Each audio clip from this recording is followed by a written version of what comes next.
사무엘상 강해 오늘 말씀의 제목은 매복의 지혜입니다. 오늘 말씀은 하나님께서 사울왕에게 마지막으로 순종할 기회를 주시는 말씀입니다. 이 일을 위해서 지난 20여 년 동안 사울왕을 떠나 있었던 사무엘을 하나님께서 불러서 사용하셨습니다.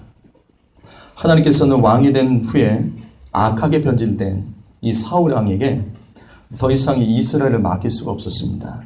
그래서 마지막으로 사울왕의 순종 테스트를 하는 내용이 바로 오늘 말씀입니다. 먼저 우리 1절 말씀을 읽어보시겠습니다. 시작. 사무엘이 사울에게 이르되 여호와께서 나를 부르며 왕에게 이름을 부어 그의 백성 이스라엘 위에 왕으로 삼으셨은즉 이제 왕은 여호와의 말씀을 들으소서. 사울왕 앞에 약 20여 년 만에 갑자기 나타난 사무엘이 했던 첫 마디가 이겁니다. 사울왕이여, 당신이 이스라엘의 왕으로 세워졌던 때를 기억하라는 겁니다. 처음 왕이 되었을 때 사울왕의 이 초심, 그때의 마음가짐과 주님 앞에서 결단했던 것들, 하지만 20여 년이 지난 지금 사울은 너무나도 변질되어 있었습니다. 결국 이번에 사무엘이 사울왕 앞에 나타난 것은 이 사울왕의 초심, 사울왕이 잃어버린 겸손과 순종의 믿음이 회복되기를 원하면서 하나님께서 테스트를 하시겠다는 것입니다. 그래서 주님은 사무엘을 통해서 이같이 명령하셨습니다. 2절과 3절 말씀 보시면 그 옛날 아말렉의 죄, 아주 오래된 이야기죠. 그 옛날 이 출애굽 시대 아주 오래된 이 아말렉의 죄를 이제야 사울을 통해서 심판하겠다는 겁니다. 그러니 가서 아말렉을 진멸하되 하나도 남기지 말라, 다 죽이라. 이게 주님의 명령이에요. 그럼 왜 하필 주님께서는 그 옛날 문제, 그 출애굽 시대 모세 때 있었던 문제를 지금 끄집어내서 사울왕에게 해결하라고 말씀하셨던 것일까? 이것의 의미는 지난 시간에 말씀드렸습니다. 이것은 사울왕에게도 동일한 경고를 하시는 하나님의 말씀입니다. 하나님께서 그 옛날 아말렉의 죄 오래돼도 잊지 않았던 것처럼 사울, 너가 20여 년 전 왕이 됐을 때 하나님과 사람 앞에서 서약하고 또 지키지 않았던 그 약속들, 그 죄들 나 잊지 않고 있다는 말씀입니다. 나는 잊지 않고 있다는 말씀입니다. 그래서 만약 사울 너도 이 오래된 죄의 문제를 해결하지 않으면 너도 아말렉처럼 너와 너의 가문, 너희 자녀들 다 진멸하게 될 것이라는 예언의 말씀이 이 안에 담겨 있는 거예요. 그럼에도 불구하고 이 말씀 이후의 말씀을 보시면 사울은 주님이 주신 이 마지막 기회를 결국은 또 불순종합니다. 그래서 나중에 사울왕의 그 가문은 하나님의 심판으로 진멸당해서 사울왕의 자식이 왕이 되는 것이 아니라 전혀 다른 다윗이 왕이 되는 일이 되었던 겁니다. 성도 여러분, 우리는 이 말씀 속에서 하나님이 일하시는 방식을 배워야 합니다. 아멘. 여러분, 주께서는 내게 오늘 예배할 기회 주셨습니다. 아멘. 지금 예배할 기회 주셨다고요. 신령과 진정으로 예배하십시오. 아멘. 그리고 어서 무너진 예배재단 빨리 회복하십시오. 아멘.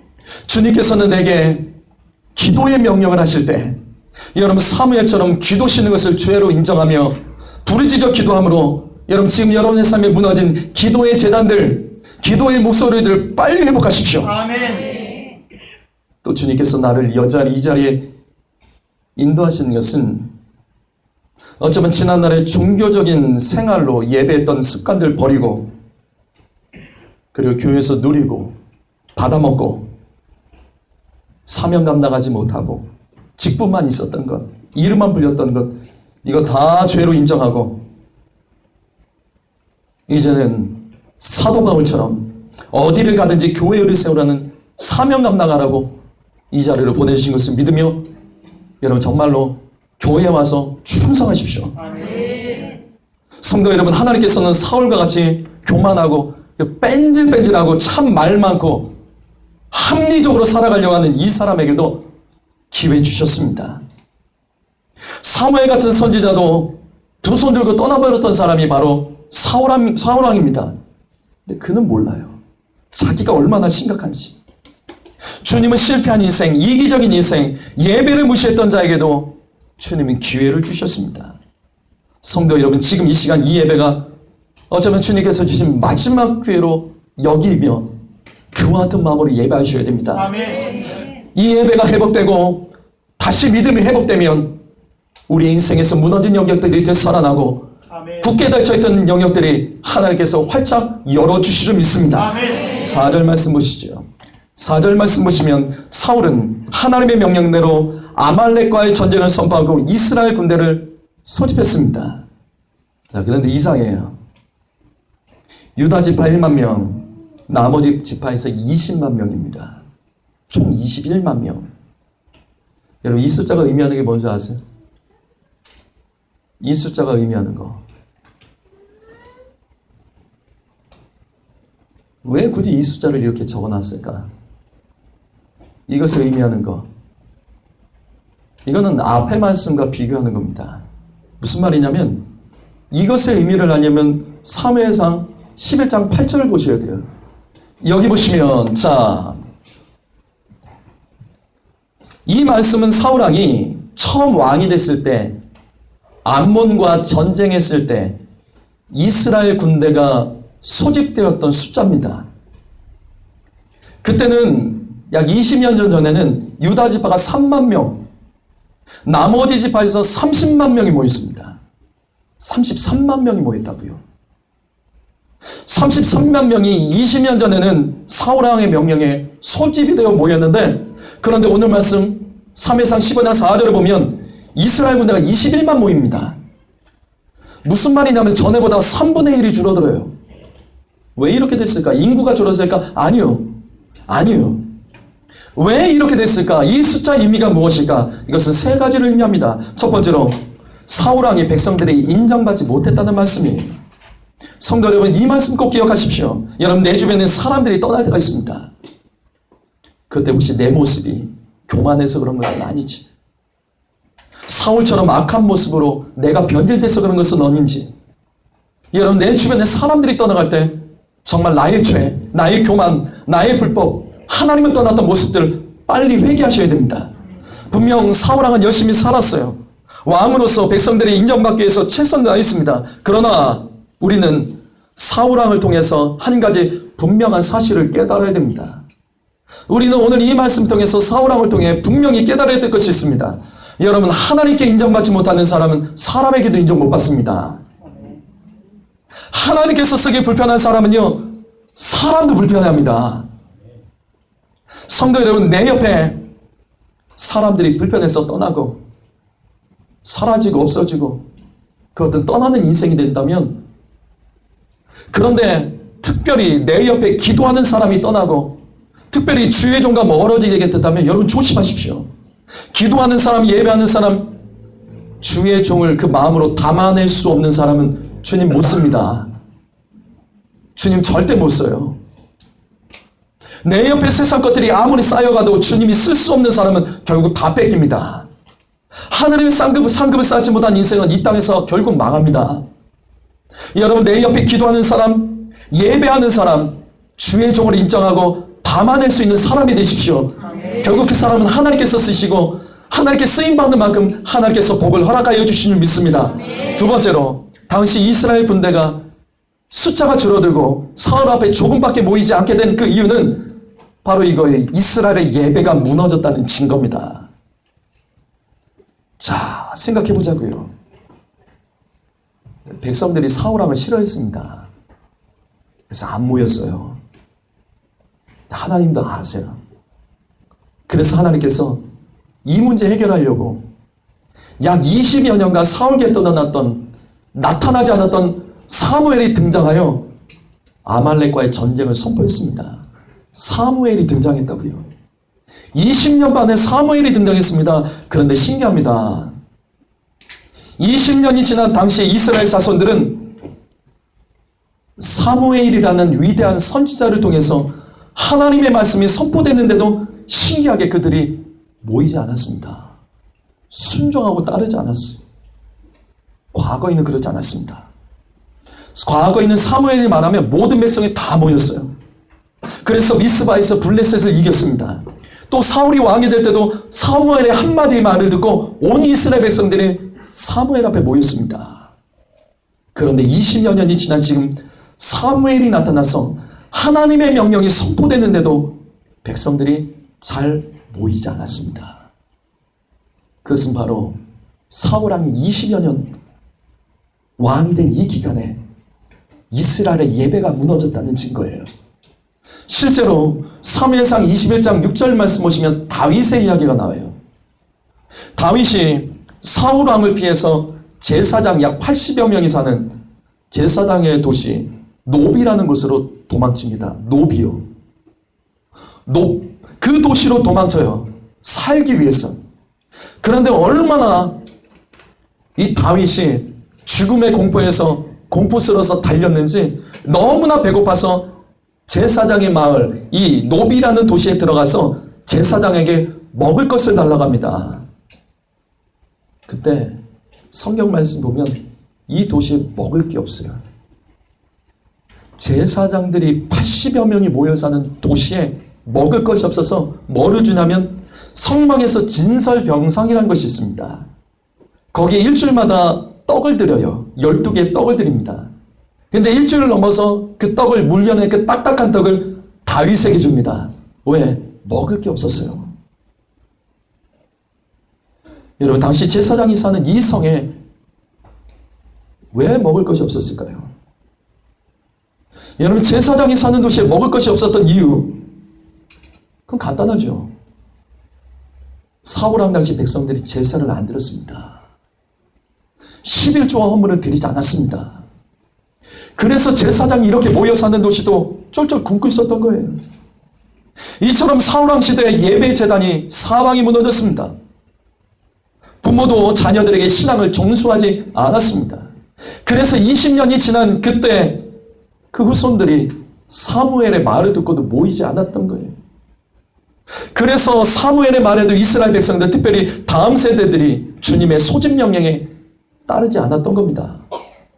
성도 여러분, 자녀들이 예배 제대로 드리지 않는 건 부모 문제입니다. 부모 문제로부터 시작하셔야 돼요. 자녀들이 주의 종과 목회자 앞에서 뻣뻣하고 버릇없는 것은 부모 문제입니다. 부모 여러분, 자녀 앞에서 교회 욕한 적 있죠? 자녀 앞에서 목사 욕한 적 있죠? 그게 얼마나 큰 죄인 줄 아세요? 자녀 앞에서 교회를 욕하고 부모가 목회자를 욕한다고, 이게 얼마나 큰 죄인 줄 아십니까? 그러고도 내 자녀가 교회 가서 목사의 지도를 받고 설교 말씀을 들을 거라고 생각을 하십니까? 부모가 심은 것 때문에 그렇게 되는 겁니다. 혹시 오늘도 교회에 오는 가정에서 부모 여러분, 자녀 앞에서 교회에 대해 불평하고 목사에 대해서 부정적으로 말한 것도 있다면, 그러고도 내 자녀가 여기서 예배 똑바로 드릴 것이라고 생각한다면 그건 거짓말이죠. 은혜 못 받습니다. 예배 안 됩니다. 부모 여러분, 우리의 자녀들은 내가 교회에서 직분과 사명 감당하는 그 모습, 그리고 예배 시간에 어떤 표정으로, 어떤 언어로, 어떤 자세로 예배 드리는지 애들이 다 보고 있습니다. 부모 여러분, 자녀들 앞에서 뻣뻣하고 교만하지 마십시오. 그 자녀 믿음 안 자랍니다. 부모가 겸손하고 부모가 열정적이고 부모가 믿음으로 헌신되지 않으면 내 자녀들 아무리 교회로 떠밀어도 안 됩니다. 사랑하는 성도 여러분, 믿음은 이렇게 시작이 되는 거예요. 내게 맡겨준 그 자녀들 여호와의 기업입니다. 내 자녀가 아니라 여호와의 기업입니다. 하나님이 이 땅에 잠깐 맡기신 거예요. 주님의 것 엉망으로 드리지 마시고 주님 것 똑바로 드려서 하나님이 쓰시는 도구 되도록 그와 같이 헌신하는 부모 세대 되시기를 예수님의 이름으로 축복합니다. 세 번째로, 당시 이스라엘 군대가 이렇게 조금밖에 모이지 않았던 이유는 하나님께서 사울 왕에게 겸손을 명령하신 것입니다. 성도 여러분, 있다가 부족해졌을 때, 여유 있다가 부족해졌을 때, 그것은 하나님께서 교만한 나에게 겸손을 명령하신 것입니다. 잘 되던 것이 갑자기 막히십니까? 그렇다면 하나님께서는 교만한 나 겸손하라고 명령하신 것입니다. 나는 하나님을 향하여 뜨겁게 사랑하고 말씀대로 살려고 노력하고 나름 영적이라고 생각했는데 갑자기 교회에 나와서 우울하신 분 계시죠? 여기가 내가 있어야 할 자리에 맞는 것인지 어느 순간에 찬양도 기도도 어색하고 말씀도 계산되고 들리지 않고 따지게 되고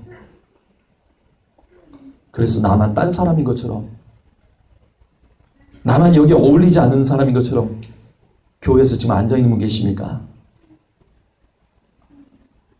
주님은 교만한 나의 믿음 지금 회복하라고 겸손을 명령하신 것입니다.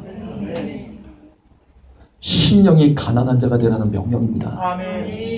그래서 사울을 보십시오. 이 지경이 되니까 사울이 겸손해집니다. 그것이 5절 말씀이에요. 5절 말씀 읽어볼까요? 시작.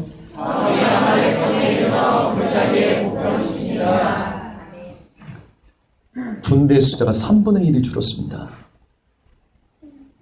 왜 줄었을까? 숫자로 싸우지 말라는 말씀이죠. 더 이상 숫자로 아말렉과 전쟁하지 말라는 말씀입니다. 그래서 사울이 골짜기에 군대를 복병시킵니다. 여러분, 이 복병이라는 단어가 뭔지 아세요? 성경에는 이 단어들이 몇 번 나와요. 근데 이 단어 항상 중요한 단어입니다. 이 단어는 히브리어로 매복하다예요. 엎드려 기다리란 뜻입니다. 하나님께서는 군대의 숫자가 줄어들게 하심으로 너무나도 뻣뻣하고 교만했던 사울왕에게 너 엎드려 기다려라. 숫자 많다고 달려들지 말고 엎드려 기다려라. 훈련시키시는 거예요. 지금까지 사울왕은 죄 짓고도 엎드려서 회개한 적이 없습니다. 또한 사울은 기다릴 줄 모르는 사람이에요. 그래서 사무엘을 기다리지 못하고 자기가 제사장이 되어 제사드렸기 때문에 지난 20여 년간 사무엘이 사울왕을 떠났던 거예요. 기다릴 줄 몰랐어요. 하지만 이번에 하나님께서는 적은 숫자의 이스라엘 군대를 통해서 사울왕에게 겸손을 명령하신 것입니다. 성도 여러분, 엎드리는 것이 겸손입니다. 아멘.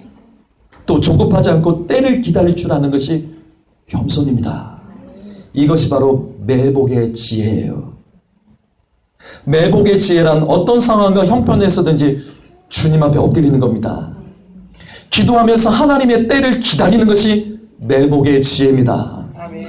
여러분, 무슨 일을 하든지 엎드리고 하나님의 때를 분별하며 기다릴 줄 아는 사람이 지혜로운 사람이고 결국 그 사람이 승리하는 인생이 되는 줄 믿습니다. 아멘. 그 대표적인 사람이 바로 기드온이죠. 300명이요. 기드온은 300명을 매복시켜서 13만 5천 명의 적들과 싸워서 이긴 사람입니다. 성도 여러분, 내가 남들과 비교해서 가진 것이 적고 할 수 있는 것이 미약하고 능력이 부족하십니까? 그렇다면 오늘 말씀 매복의 지혜를 배우십시오. 아멘. 하나님 앞에 더 엎드리셔야 됩니다. 아멘. 엎드려야 이기는 거예요. 아멘. 또 조급하지 마세요. 아멘. 부족하면서 조급하시면 어떡하십니까? 부족하면서 뭘 믿고 조급하십니까? 부족하기 때문에 함부로 달려들지 마십시오.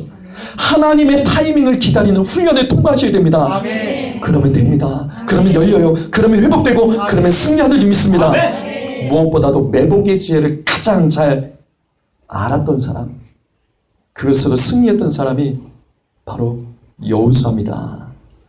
여호수아 8장에 보면 매복이라는 단어가 계속 나와요. 여호수아 8장에서 여호수아는 1만 2천 명이에요. 1만 2천 명밖에 안 되는 이 아이성을 정복하기 위해서 3만 명을 매복시켰다는 것을 여러분 아십니까? 1만 2천 명밖에 안 되는 그 성을 정복하려고 3만 명을 매복시켜서 승리한 전쟁이 아이성 전쟁입니다. 처음에는 여호수아가 실패했죠. 여호수아 7장에서 아이성의 첫 번째 전투에서 여호수아는 실패합니다. 왜 실패하냐면 매복의 지혜가 없었어요. 아간이 죄를 지었기 때문에 문제가 있었고 또 한 가지 여호수아의 교만 때문에 첫 번째 아이성 전투, 여호수아 7장에 기록된 그 말씀에서 여호수아가 졌던 거예요. 당시 아이성을 정탐했더니 약 1만 2천 명밖에 되지 않은 아주 작은 도시였습니다.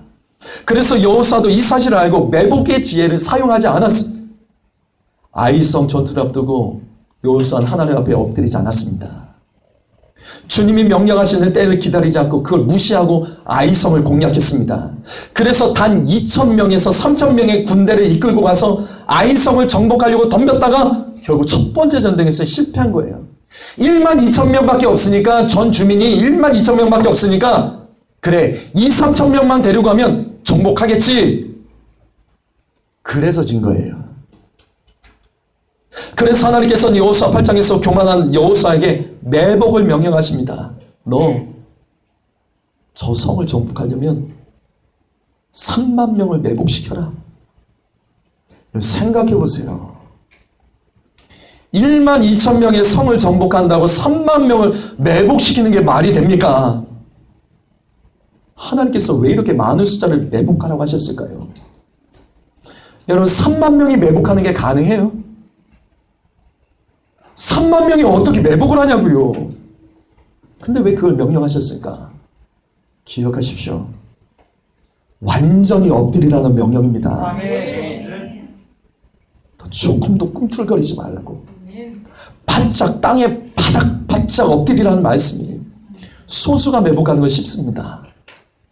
3만 명 이상이 이 아이성 주변에 매복하는 게 어떻게 가능하냐고요. 정말로 납작 엎드린 겁니다.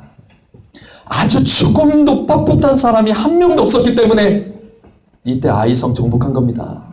성도 여러분, 바로 이것입니다. 남들보다 여유 있을 때 매복할 줄 아셔야 됩니다. 조금 평안해졌을 때, 여러분 별 문제 없을 때, 형통할 때 작은 아이성 앞에서라도 매복할 줄 아셔야 돼요.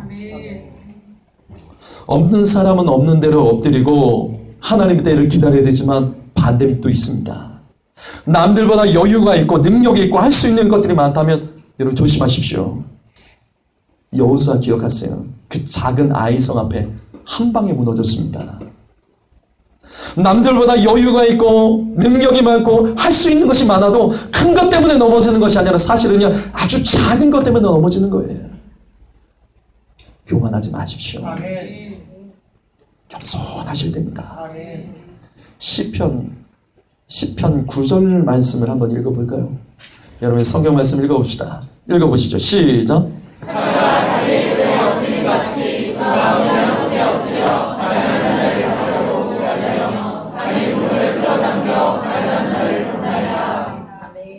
저는 설교 시간에 예화 거의 안 합니다. 아니 정말 안 해요.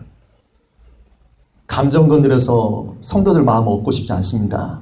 말씀만 보세요. 여기 엎드려, 기다리며, 이 두 단어가 우리가 조금 전에 봤던 오늘 말씀에 기록된 복병이라는 매복이라는 히브리어 똑같은 단어입니다. 매복은요, 엎드리는 거예요.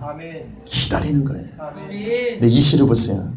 이 말씀은 악한 자들이 선한 자들 넘어뜨리기 위하여 엎드리며 기다린다는 말씀입니다.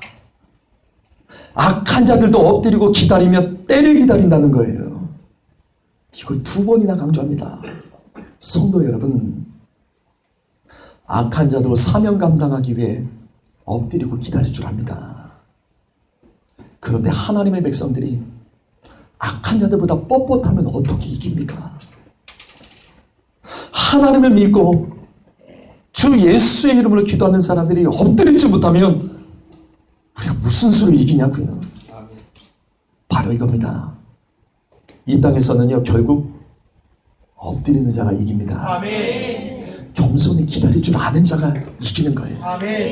이처럼 매복의 지혜가 승리의 비결이고 형통의 원리라는 것을 믿으십시오. 하지만 매복의 지혜는 이 땅에서 승리하고 형통하는 도구만이 아닙니다. 여러분, 매복의 이 지혜는요, 구원의 도구입니다. 마가복음 1장 40절 말씀, 5장 22절 말씀, 7장 25절 말씀, 여기 이 말씀에 다 보십시오. 예수님 앞에 가서 예수님 도움받으려는 사람들이 다 엎드렸습니다. 뻣뻣한 사람은요, 구원받지 못했습니다. 예수님 도움받고 싶은 사람들이 다 엎드렸어요. 그래서 그들은 다 구원받았습니다. 성도 여러분, 예수 믿는 성도 여러분, 예수 믿는다면 절대로 뻣뻣하지 마십시오. 그렇기 때문에 믿으면서도 안 되는 겁니다. 여러분, 엎드리셔야 돼요. 말씀 앞에서 순간순간 엎드리십시오. 찬양하면서도요, 엎드리셔야 됩니다. 뻣뻣하게 립싱크하지 마십시오. 입술로는 찬양하면서 머리로는 딴 생각하지 마십시오. 엎드리면서 예배하시고 기도하시고 찬양하셔야 됩니다. 사명 감당하기 위해서 엎드리셔야 됩니다. 내가 가진 것으로 할 수 있는 게 아니에요. 주님이 도와줘야 하는 겁니다. 주님이 도와줘야지 복된 열매가 나오는 겁니다. 엎드리는 자 구원받습니다. 그런데 천국도 똑같습니다. 요한계시록 7장 1절 말씀 한번 읽어볼까요? 7장 1절 말씀 읽어봅니다. 시작! 모든 천사가 보좌와 장로들과 내 생물의 주위에서 있다가 보좌 앞에 엎드려 얼굴을 들고 하나님께 경배하여. 천사가 엎드려 있습니다. 천사가 하나님 보좌 앞에 천사가 뻣뻣하지 않습니다. 엎드려 있습니다. 그 다음에 그 밑에 요한계시록 11장 16절도 읽어볼까요? 시작! 하나님께서 자기 보좌에 앉아있던 24장로가 엎드려 얼굴을 하게 되고 하나님께 경배하며. 무슨 말씀일까요? 무슨 말씀일까요? 성도 여러분, 천국은 엎드리는 곳입니다. 아멘. 천국은 엎드릴 줄 아는 자가 가는 겁니다. 아멘. 그냥 엎드림이 아니죠. 이 말씀 그대로 보십시오. 땅이 닿을 정도로 엎드려서 경배하는 자. 얼굴이 땅에 닿을 정도로 완전히 엎드려 그렇게 경배하는 자. 천국은 그런 사람들이 들어가는 것이고 천국에서도 그렇게 하는 겁니다. 아멘. 어떻게 이 땅에서 뻣뻣한 사람이 천국에 들어갈 수 있냐고요. 불편해서 거기 어떻게 있어요.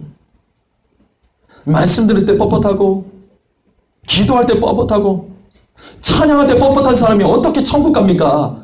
예수 믿고 천국 간다고요? 아니요. 예수 믿는 자는요, 자세가 다릅니다. 표정이 다르고 언어가 다르고 달라요. 성도 여러분, 매복하셔야 됩니다. 매복의 지혜로 구원받고 매복의 지혜로 천국 갈 수 있고 매복의 지혜로 이 땅에서 매복하는 자들보다 더 매복하는 자가 이기는 겁니다. 이 말씀 기억하며 우리가 기도 시간에 뻣뻣했던 죄를 회개하고 마귀도 우는 사자같이 삼킬 자를 찾기 위하여 엎드려서 기다리며 마침내 먹을 거리가 나올 때 그 교만한 자를 삼키고 있는데 우리가 어떻게 이렇게 뻣뻣할 수 있냐고요. 찬양할 때 입 다물지 마십시오. 영혼 없는 노래하지 마세요. 기도할 때 잠자는 시간으로 사용하지 마십시오. 남들의 기도나 듣고 있고 남들에게 기도 부탁이 나는 인생 되지 마십시오. 정말 엎드려 기도하셔야 됩니다. 예배할 때 판단하지 마세요.